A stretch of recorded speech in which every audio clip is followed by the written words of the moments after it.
Hello everyone. तो इस video में हम 25-21 का पार्ट 29 देखेंगे। अगर आपने पहले के पार्ट नहीं देखे तो उनका लिंक आपको डिस्क्रिप्शन में मिल जाएगा। पार्ट 29 की शुरुआत में हम देखते हैं बैगजिन यूरिम से बात कर रहा होता है। वो उससे कहता है कि वो उसके एजेंसी के एक आदमी से मिला था। बैगजिन ने उसका इंटरव्यू लिया ताकि वो यूरिम के डिसीजन की रिपोर्टिंग कर सके। ऐसा करने से यूरिम को और उसके पेरेंट्स को हर्ट होगा। ये जानने के बाद भी बैगजिन ने उसे न्यूज में दिखाया। यूरिम बैगजिन से कहती है कि तुम्हें ऐसा करके बुरा लग रहा है। वो कहती है कि ऐसे बहुत टाइम हुआ है। उसे उन फेंसर के लिए बुरा लगता है जिन्हें वो हराती है, लेकिन मैंने कभी इसलिए उनसे माफी नहीं मांगी क्योंकि इसमें माफी मांगने वाली कोई बात नहीं है। यूरिम बैगजिन से कहती है कि उसने अच्छा नहीं लगता जब रिपोर्टर्स उसके बारे में बातें बनाते हैं। बैगजिन यूरिम से पूछता है कि वो अपनी सिटीजनशिप क्यों चेंज कर रही है। वो कहता है मुझे बताओ क्योंकि फिर मैं लोगों को राजी कर सकता हूँ। जिस पे यूरिम कहती है नहीं, फिर मेरे पेरेंट्स को जज कर, फिर वो लोग मेरे पेरेंट्स को जज करेंगे और वो ऐसा नहीं होने दे सकती। यूरिम बैगजिन से फेवर मांगती है कि वो लोगों को ये बता दें कि वो अपनी सिटीजनशिप पैसों की वजह से चेंज कर रही है और इसमें बस उसके पेरेंट्स को ना मेंशन किया जाए। वो अकेले सब सह लेगी। अब अगले सीन में हम देखते हैं कि बैगजिन रो रहा होता है और उसके सामने नाहिदू खड़ी होती है। नाहिदू बैगजिन से कहती है कि वो हमेशा खुद को छुपाता है जब भी वो किसी तकलीफ में होता है। बैगजिन नाहिदू के कॉल और टेक्स्ट भी अवॉइड कर रहा था। बैगजिन नाहिदू को बताता है कि उसने ही लोगों को यूरिम के अगेंस्ट किया है। नाहिदू बैगजिन को गले लगा लेती है और उसके आंसू पोंछती है। वो उससे कहती है कि उसे यूरिम ने सब बताया है कि तुम सिर्फ अपनी जॉब कर रहे हो, हम फेंसर्स हैं और बैगजिन तुम रिपोर्टर हो जो कि स्टोरी कवर करते हो। नाहिदू बैगजिन को बहुत समझाती है और वो उससे माफी भी मांगती है कि उसने उसे बहुत कुछ कह दिया था क्योंकि वो गुस्से में थी और उसे गले लगाती है। अब नाहिदू और बैगजिन देखते हैं दीवार पे यूरिम के नाम के साथ धोखेबाज लिखा होता है। वो दोनों मिलके वो साफ करते हैं। नाहिदू बैगजिन से कहती है कि मैं तुमसे हर एक चीज शेयर करना चाहती हूँ, उसकी खुशी, उसकी उदासी, परेशानी, सब कुछ। नाहिदू बैगजिन से कहती है कि वो प्लीज कुछ छुपाए नहीं, जब कुछ तकलीफ में हो तो उसे बता दें। नाहिदू बैगजिन से कहती है वो हर दर्द साथ में सहेंगे, ये ज्यादा अच्छा है अकेले सहने से। अगले सीन में हम देखते हैं बैगजिन नाहिदू की मॉम से कहता है कि वो नेक्स्ट मंथ तक उसे किसी और न्यूज रूम में ट्रांसफर कर दे। जिसपे नाहिदू की मॉम पूछती है कि वो किस डिपार्टमेंट में ट्रांसफर होना चाहता है। बैगजिन कहता है कि मुझे किसी भी डिपार्टमेंट से कोई फर्क नहीं पड़ता, बस वो स्पोर्ट्स डिपार्टमेंट ना हो। नाहिदू की मॉम उससे कहती है क्या तुम ऐसा यूरिम की वजह से करना चाहते हो। बैगजिन उनसे कहता है कि वो ऐसा नाहिदू की वजह से कर रहा है क्योंकि कभी आगे नाहिदू के साथ ऐसा कुछ हुआ जो यूरिम के साथ हो रहा है तो उसे अपनी ड्यूटी करनी पड़ेगी और उसे ऐसा हो नहीं पाएगा। बैगजिन नाहिदू की मॉम को बता देता है कि वो दोनों कुछ मंथ से एक दूसरे को डेट कर रहे हैं। बैगजिन नाहिदू की मॉम से पूछता है कि क्या उन्हें उसके और नाहिदू के बारे में पता है और कुछ कहना है। जिसपे नाहिदू की मॉम बैगजिन से कहती है बस तुम दोनों लड़ना मत। बैगजिन लोकल न्यूज कंट्रोल डिपार्टमेंट में जाता है जहां सभी वर्कर्स बहुत बिजी होते हैं और बैगजिन को भी उसी वक्त वो लोग रिपोर्टिंग के लिए साथ ले जाते हैं। बैगजिन का सीनियर उससे कहता है कि वो लोकल न्यूज डिपार्टमेंट में इसलिए शिफ्ट हुआ है क्योंकि वो नाहिदू को डेट कर रहा है। वो बैगजिन से ये भी कहता है कि लोकल न्यूज रिपोर्टर को टाइम मिलता है तो वो सोते हैं ना कि डेट पे जाते हैं। जिसपे बैगजिन उसे ताना मारते हुए कहता है कि वो ऐसा इसलिए करते हैं क्योंकि उनके पास कोई होता नहीं है। अब वहीं यूरिम नाहिदू को मैसेज करती है कि उसे यकीन नहीं हो रहा है कि वो अकेले फॉरेन कंट्री में रह रही है।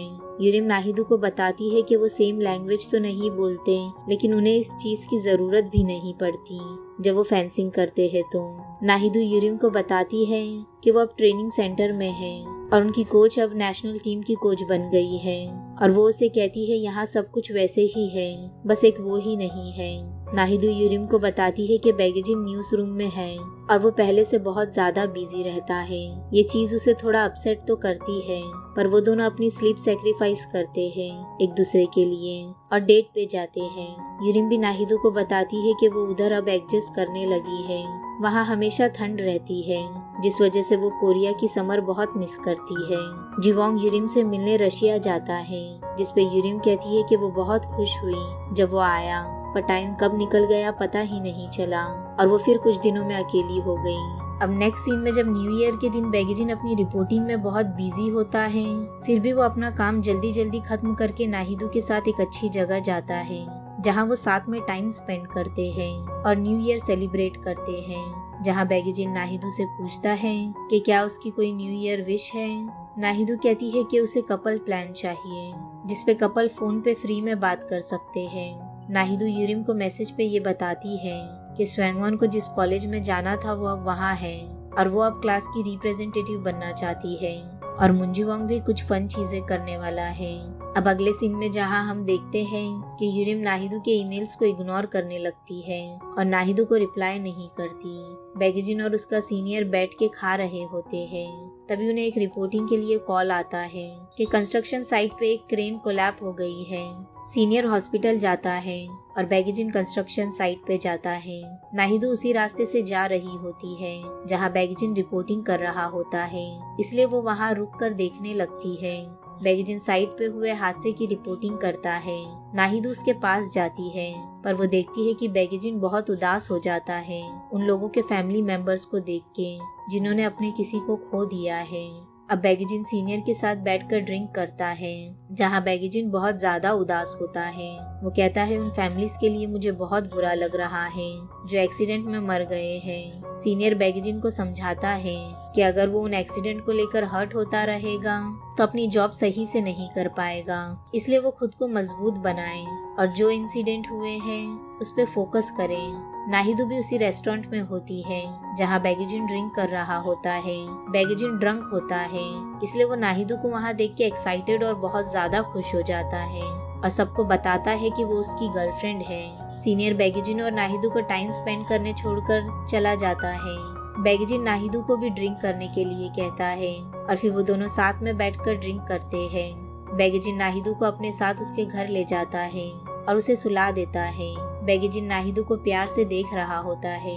वो कहता है कि जिंदगी बहुत कीमती है, हमें बिना किसी रिग्रेट के प्यार करना चाहिए जब तक हम जिंदा हैं। नाहिदो नींद में कहती है कि उसने बैगजिन को एक्सीडेंट साइट पर देखा था पर उसे बुलाया नहीं क्योंकि वो अपनी जॉब कर रहा था और नाहिदो उसके करियर को सपोर्ट करती है।